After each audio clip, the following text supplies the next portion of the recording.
Bendito seja o nome do Senhor. Amém? Amém? No início do culto, o irmão que fez o preâmbulo, no início, ele perguntou: quem está feliz? Há motivo de estarmos felizes? Há motivo de estarmos felizes? Você tem motivo de estar feliz? Quando eu estou feliz, eu manifesto. A Bíblia diz que um coração alegre, ele traz formosura ao rosto. Mas um coração triste abate o espírito. E se você está feliz, manifeste. Dê um sorriso para Jesus. Há motivo sim, porque o Senhor está aqui. Há um Isaac neste lugar. Isaac é motivo de riso. Você não está só. Se nada der certo, Deus é Deus. E temos que adorá-lo na beleza da sua santidade, não é porque as coisas nos vai bem. Ainda que esteja tudo contrário, todavia me alegrarei no Senhor e exultarei no Deus da minha salvação. Jeová do Senhor me fará andar altaneiramente. Isso é uma mensagem, uma palavra profética que Abacuque ele trouxe ao coração de Israel nos momentos mais adversos. Então o Senhor está aqui. E Ele vos fará andar altaneiramente. Pode sentar, vamos ler a palavra do Senhor, mesmo assentados, bem à vontade, como vocês estão. Eu quero ler 2 versículos da palavra do Senhor. No capítulo 14 de Números, versículo 7, alguns versículos, o 7, o 8 e o 9, do livro de Números. Estou muito feliz porque eu posso voltar a essa casa e eu me sinto muito à vontade. Estou na casa do Pai. Na casa de papai a gente fica bem à vontade. E na casa do meu pai temos meus irmãos. E aqui eu estou no meio de irmãos amados. Além da liberdade toda que me é dada pelos vossos pastores. Vamos ler a palavra do Senhor.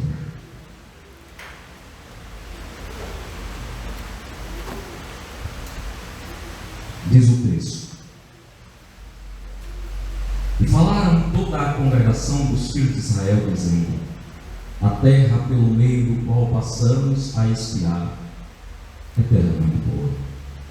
Se o Senhor se agradar de nós, então nos porá nesta terra e nos dará terra de mana, leite e mel.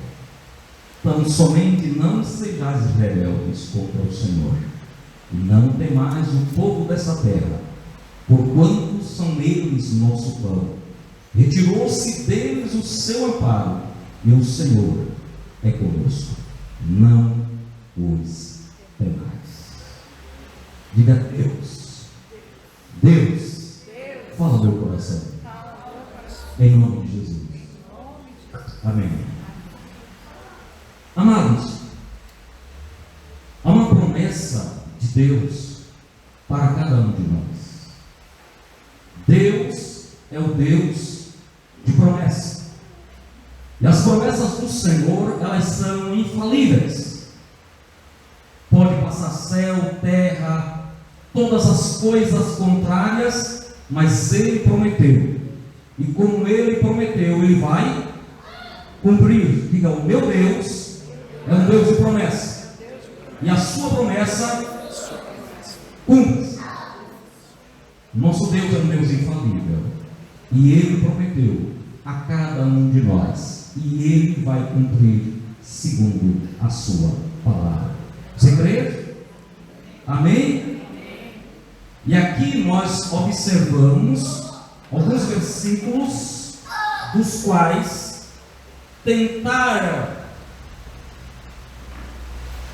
impedir que a promessa de Deus pudesse ser cumprida por conta das circunstâncias. Como que Deus age de acordo às circunstâncias? Deus está fora das circunstâncias, porque como Deus, Ele age da forma como quer. E houve uma promessa de Deus a Abraão. Essa promessa foi confirmada a Isaac, consequentemente ao seu filho Jacó, e ela iria perdurar até que cumprisse a promessa que ele fez a Abraão, a Isaac e a Jacó. Havia uma promessa de conquista de terra. E quando Deus promete, Ele não diz que para que esta se cumpra, esteja tudo fácil. Deus nunca prometeu nada fácil para ninguém. No mundo tereis aflições. O nosso Deus, Ele é didático. E na didática de Deus, Ele ensina-nos dentro das circunstâncias, ainda que elas sejam contrárias. E são essas contrariedades que Deus utiliza para mostrar o seu poder e que está fora daquilo que nós pensamos, cremos, o tempo que nós achamos que deve acontecer, com quem, aonde Deus vai mostrar, mesmo que tudo esteja contrário, que Ele é o Senhor, e como Ele prometeu, Ele vai cumprir, independentemente de circunstâncias. E havia uma promessa, e agora Moisés é levantado por Deus, liberta o povo de Israel do Egito, que havia centenas de anos no cativeiro.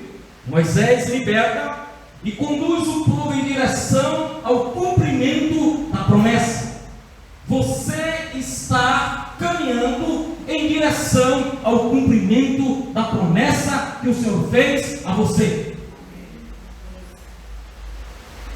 Esta era a trajetória que Moisés, o grande líder, estava conduzindo aquele povo. E observamos que nessa trajetória muitas coisas contrárias ocorreram. E foram as contrariedades que levaram o povo a murmurar, que levaram o povo a tomar como base as contrariedades como didática de Deus para o cumprimento da promessa ou não.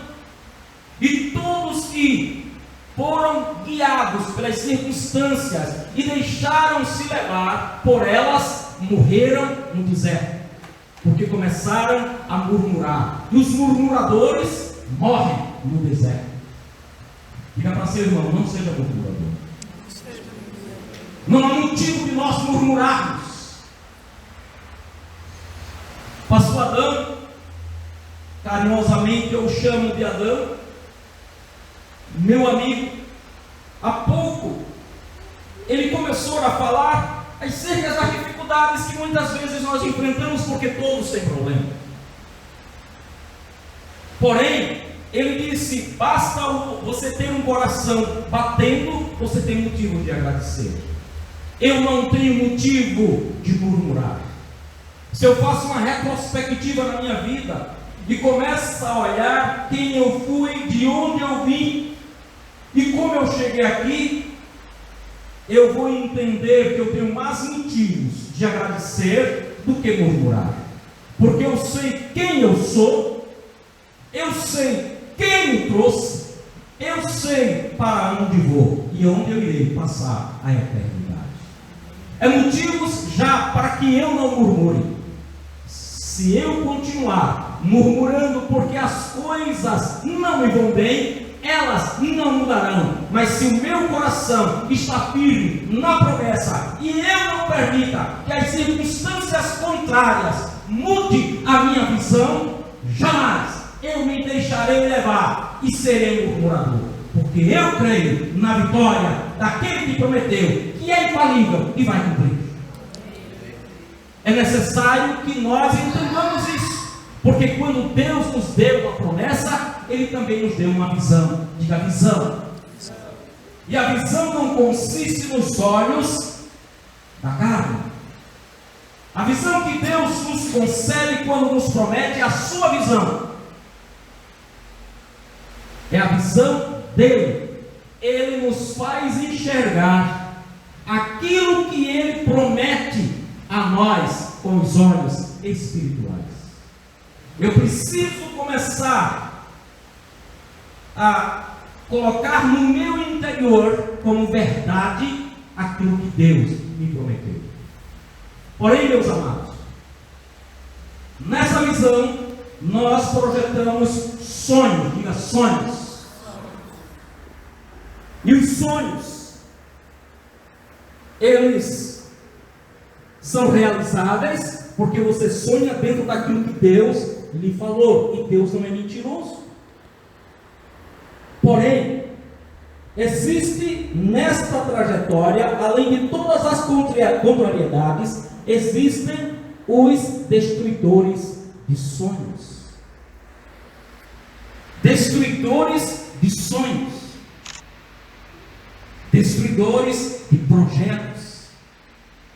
Destruidores daquilo que você colocou no seu coração. Quando Deus levanta Neemias para construir, logo depois, o muro de Jerusalém, restaurar o templo, a leitura bíblica e a vida espiritual de Israel, que estava vindo de situações também adversas, a gente vê que Neemias toma a palavra de Deus como verdade.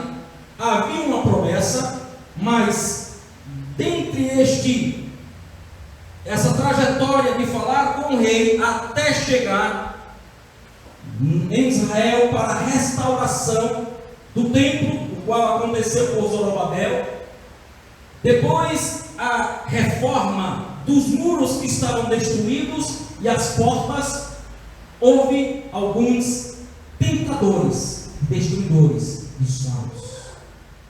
Os Sambalate da vida, os Gessems, os Tobias, são estes que o diabo levanta para trazer vozes do inferno, para impedir que a nossa fé, que a nossa visão e que o nosso sonho seja destruído e não mais busquemos em direção ou andemos em direção àquilo que o Senhor prometeu para nós. Haverá sempre os Sambalates, haverá sempre os Gessems, haverá sempre os Tobias, mas Deus estará também sempre com você, prometendo e cumprirá aquilo que Ele falou. Você não pode esquecer disso. São os destruidores. Me faz lembrar, e eu já preguei aqui, quando Jairo, ele sai da praia, quando recebe Jesus, voltando de Genezaré, da região da Jordânia, voltando de Decápolis, e quando chega do lado de cá, na Galileia, ele vai de encontro a Jesus e vem, minha filha está moribunda, vai em minha casa, e Jesus aceita o convite e vai para orar. No meio do caminho, vem alguns destruidores de sonhos, alguns que tentaram colocar na mente dele um empecilho, uma dificuldade, para que ele não mais pudesse buscar a cura da sua filha. Jairo, não incomodes o mestre, a sua filha morreu. Ainda, pastora Dana, que alguém possa dizer, porque continuas crendo numa promessa, se as coisas não acontecem, Jesus, da forma como falou para Jairo, dirá também para você, para mim e para todos nós: não temas, crê somente. Haverá sempre aqueles que tentarão destruir a visão que Deus lhe deu da promessa, e esta promessa, entre o cumprimento, entre a promessa e o cumprimento, há um tempo, e o tempo não é seu, o tempo é de Deus. O tempo de Deus é diferente do nosso tempo. O tempo de Deus é o Kairos. E o Kairos está fora do tempo. Mas não estou entendendo. Sim, está fora do tempo humano, porque o tempo humano é cronológico. O meu tempo tem 24 horas. O meu tempo é visto por um relógio, uma cronologia. O meu tempo é visto por dia, por semana, por meses, por ano. O tempo de Deus está fora do nosso tempo. Ele fará no dia que quer, como quer e quando quer, porque Ele é Deus. Mas sabe uma coisa? Ele vai fazer. Ele vai fazer. Eu só preciso agora continuar crendo. E eu creio. Quando eu chego e vejo aquela maquete de um tempo, eu projeto na minha mente o dia da inauguração. Eu estava conversando com a minha esposa e eu começo a me imaginar pregando naquele tempo, porque ali é uma promessa. E ainda que todas as coisas se coloquem contrário, aquela promessa vai se cumprir. Não foram homens que prometeram, foi o Senhor que mandou. Vocês estão entendendo? Há uma promessa. Agora, Moisés, na sua trajetória, é ordenado por Deus que levante espias, 10 espias das tribos de Israel, e vá à terra que o Senhor prometeu a Abraão, a Isaque e a Jacó. E ele levanta 10 homens, líderes de cada tribo, e os conduz. E eles vão na terra de Canaã.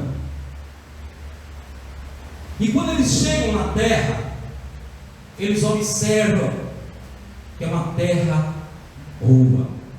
Você sabe por que eles veem que é uma terra boa? Porque Deus jamais prometeu qualquer coisa para você. Deus prometeu o melhor. Deus lhe prometeu o melhor. Deus não promete qualquer coisa. Deus promete o melhor. E Deus lhe prometeu o que há de melhor. E o Senhor chegou para Moisés e disse: vou eu dar em cumprimento a uma promessa que eu fiz a Abraão, a Isaque e a Jacó. Levante espias e vai lá enxergar, e vede que a terra que eu vos dou é uma terra que mana leite e mel. É uma terra produtiva. É uma terra que tudo que se plantar dá. Não é o Brasil. É uma terra que vocês vão viver de forma regalada. Esta é a promessa do Senhor.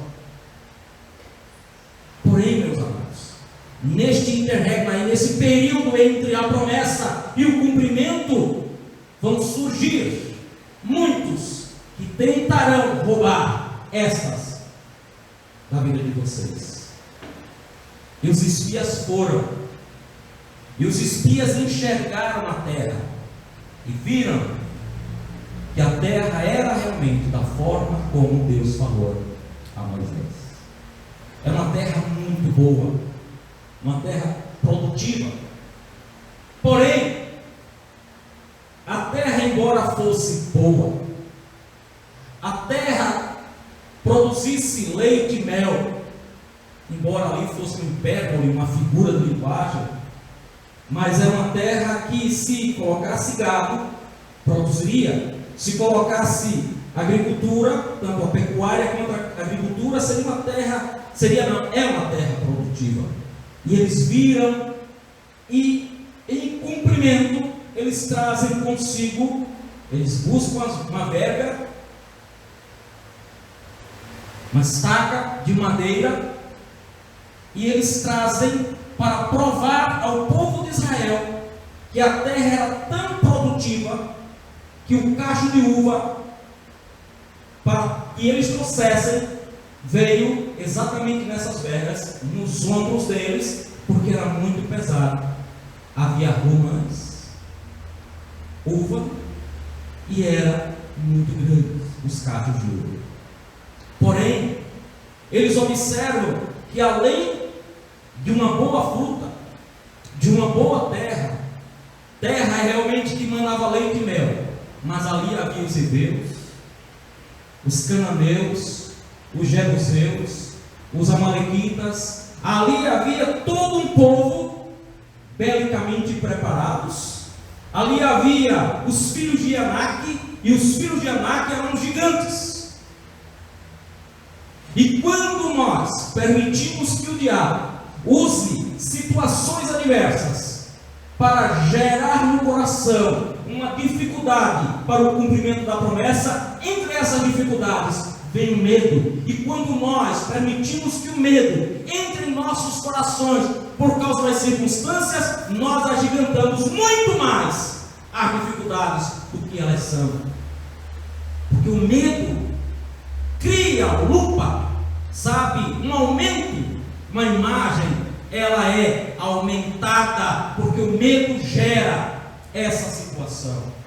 E os espias vêm, e quando os espias vêm, eles trazem primeiro para Moisés toda a situação que eu falei. É uma terra boa, uma terra produtiva, porém, todavia, ali há os filhos de Anak, ali há os heveus, ali há os jebuseus, ali há os amalequitas, ali há um povo belicamente preparado, e eles são grandes, e eles são fortes, e nós jamais iremos para lá, porque se formos, nós morreremos. E essa notícia gerou um alvoroço no meio do povo de Israel, porque é mais fácil o diabo levantar alguém no meio da igreja para trazer uma mensagem do inferno e criar alguns alvoroços para que a fé, para que a visão, para que haja incredulidade por causa das circunstâncias, do que uma mensagem alvissareira que fala ao seu coração a permanecer firme na promessa de Deus. Existem sempre os sambalates, e eles muitas vezes estão conosco, ao nosso lado. E são pessoas de que a palavra tem um poder persuasivo, mas tão terrível, que gera uma incredulidade no meio do povo, tirando a fé, tirando a coragem, tirando a confiança. Vocês estão entendendo? Assim acontece. Vieram os espias, não foram qualquer uns. Ali eram os 10 homens mais importantes de cada tribo. Ali foram homens escolhidos pelo estadista Moisés.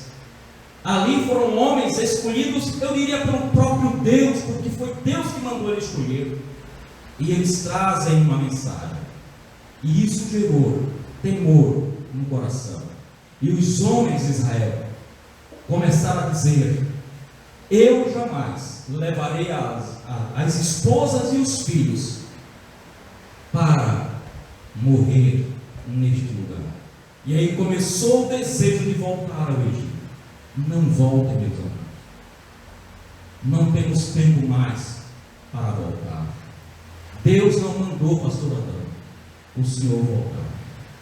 Siga, ainda que as dificuldades elas apareçam, e que os espias voltem com notícias desagradáveis e que irão trazer temores ao seu coração. Quem lhe prometeu foi Deus. Ele vai cumprir aquilo que ele prometeu em nome de Jesus. Não temos tempo para voltar.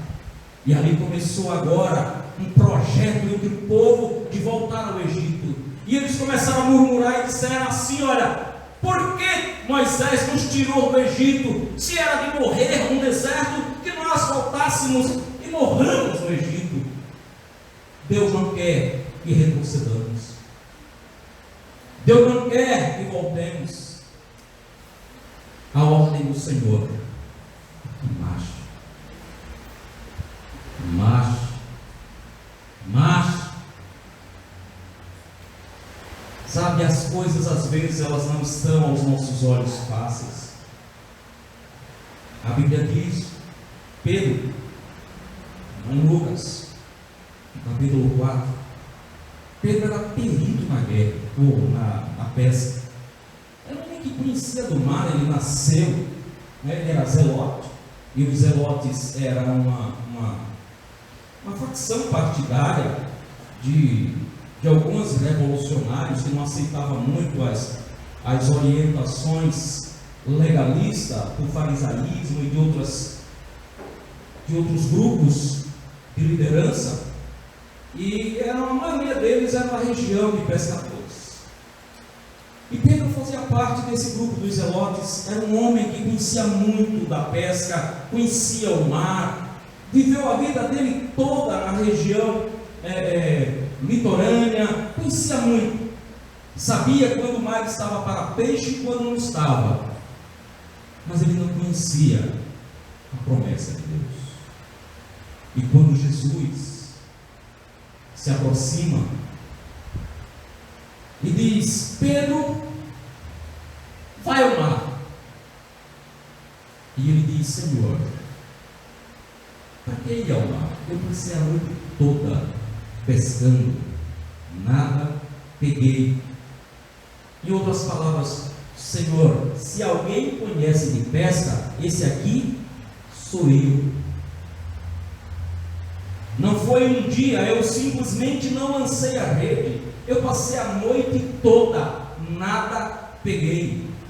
Mas o próprio Espírito que havia em Jesus, que é o Espírito de Deus, que está aqui nesse lugar, falando ao nosso coração, foi o mesmo Espírito que falou para Pedro e o levou a entender que quem estava ordenando ele lançar a rede não era qualquer um, era o próprio Deus. E quando ele diz: Senhor, passei a noite toda pescando, nada peguei, todavia, por causa da tua palavra, eu lançarei rede ao mar. Meu amado, ainda que seja tudo contrário, ainda que você tenha trabalhado 1 ano, 2 anos, 3 anos, 4 anos, 5 anos, nada aconteceu, mas o Senhor lhe diz: lance a rede. Passei todos esses anos, nada peguei, mas por causa da tua palavra, eu vou lançar a rede. Deus fará que você traga. Nós oramos e essas cadeiras serão cheias, assim como veio a rede de Pedro, tão cheia que ele não podia carregar, por causa da palavra do Senhor. A palavra. E a palavra de Deus era que eles iriam conquistar a terra que mana leite e mel. Ou você confia nas circunstâncias, ou você confia nas coisas que os seus olhos da carne estão enxergando, ou você confia naquele que prometeu, que é fiel para cumprir. Um dos dois. A escolha é nossa. 2 dos 10. Oséias, o qual recebeu o nome carinhosamente de Moisés, como Josué. Josué e Caleb, estava entre os 10. E ele pediu que o povo parasse com aquele alvoroço. E chegou e disse: se o Senhor, versículo 7, e falaram Josué, filho de Nun, e Caleb, filho de Jefoné, e disse: se toda a congregação dos filhos de Israel, dizendo, eles falaram a toda a congregação, dizendo: a terra pelo meio do qual passamos a espiar é terra muito boa. Aonde vocês estão? É um lugar muito bom. Muito bom. Se o Senhor se agradar de nós, então nos porá nessa terra e nos dará terra que manda leite e mel. Tão somente não sejais rebelde contra o Senhor, e não temais o povo dessa terra, porquanto são eles numerosos, mas tornaram-se para nós como pão. Retirou-se deles o amparo, e o Senhor é conosco, não os temais. O Senhor é conosco. Diga: o Senhor é comigo. Diga: o Senhor é conosco. Se você sabe que Deus é com você, ainda que estejam todos contra você, tranquiliza a tua alma. Se o Senhor é conosco, se o Senhor é por nós, quem será contra nós? O versículo que segue diz: aquele que não poupou o seu próprio filho, antes nos entregou, porventura não nos dará com ele graciosamente todas as coisas? Então, se Deus não poupou nem o seu filho, nos deu gratuitamente, quanto mais aquilo que nós lhe pedimos. E não necessariamente precisamos pedir, porque a promessa dele já foi feita e ele cumprirá, independentemente de qual a circunstância que eu estou vivendo. Ele é fiel para fazer cumprir a sua promessa. Amém ou não? Amém. E aí tentaram apedrejar Josué e Caleb. Porém o Senhor se manifestou com a fumaça no meio do arraial e disse que se eles continuassem murmurando, e pelo fato deles terem se levantado contra aquela palavra de Caleb e Josué, ou da promessa, todos eles iriam morrer. E ele visitaria até a primeira e até a quarta geração. Deus estava dizendo para eles: vocês murmuraram, e a murmuração os fará morrer sem ver, sem entrar na terra prometida. Dessa geração, só Josué. Dos espias, só Josué e Caleb verão e entrarão, usufruirão da promessa, porque assim o Senhor fará cumprir. Deus não tem os murmuradores, nem os incrédulos, como alguém fiel que crê no cumprimento da promessa. Você é fiel, porque você tem um Deus fiel. Deus lhe prometeu.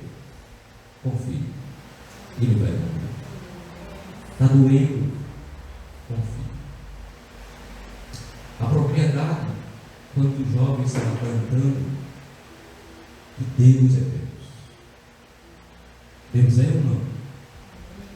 Sabe, às vezes a gente prega de um Deus que pode todas as coisas e vivemos como se o Deus que você prega é um Deus falível, pequeno, é um Deus que não tem poder. Deus é Deus. Se a cura vier, Ele é Deus. Se não vier, Ele é Deus. Se tudo der certo, Ele é Deus. Também se não der, Ele é Deus. Nós não adoramos pelo que Ele faz. Haja o que houver, Ele vai continuar sendo Deus. Abraão não viu a promessa cumprida. Isaac não viu a promessa cumprida. Jacó não viu a promessa cumprida. Moisés viu a terra, mas não entrou. Mas a promessa se cumpriu. Caleb e Josué e todos que foram da geração depois dessa murmuração, não só viram, mas entraram. Não importa o tempo, Deus vai cumprir aquilo que Ele prometeu a esta igreja, ao pastor, a cada uma das ovelhas, ao que prometeu a mim. Deus vai cumprir, porque Ele é Deus. Coloque-se em pé.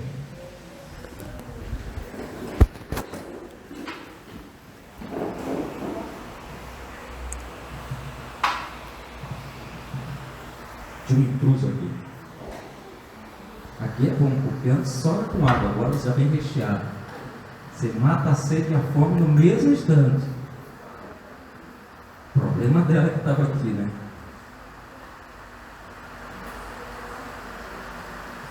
Feche os seus olhos. Você confia no Senhor.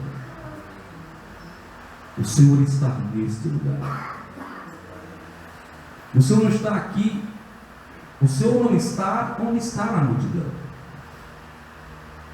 O Senhor está no coração e está em contrito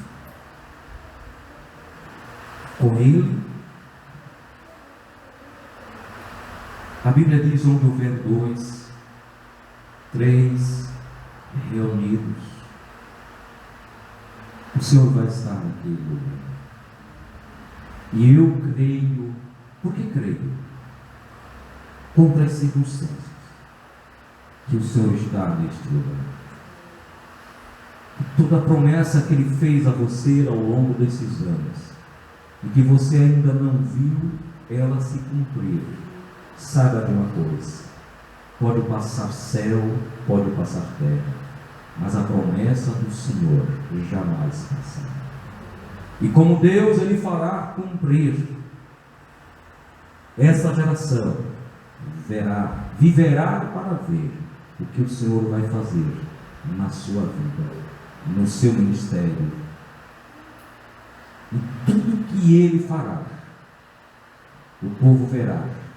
E a Bíblia diz: passarão e verão, e entenderão que foi o Senhor que fez, e foi o Senhor que gerou. Todos testemunharão do poder de Deus sobre a sua vida, pela promessa cumprida, em nome de Jesus. Amém. Amém. Você crê? Então aplauda ao Senhor.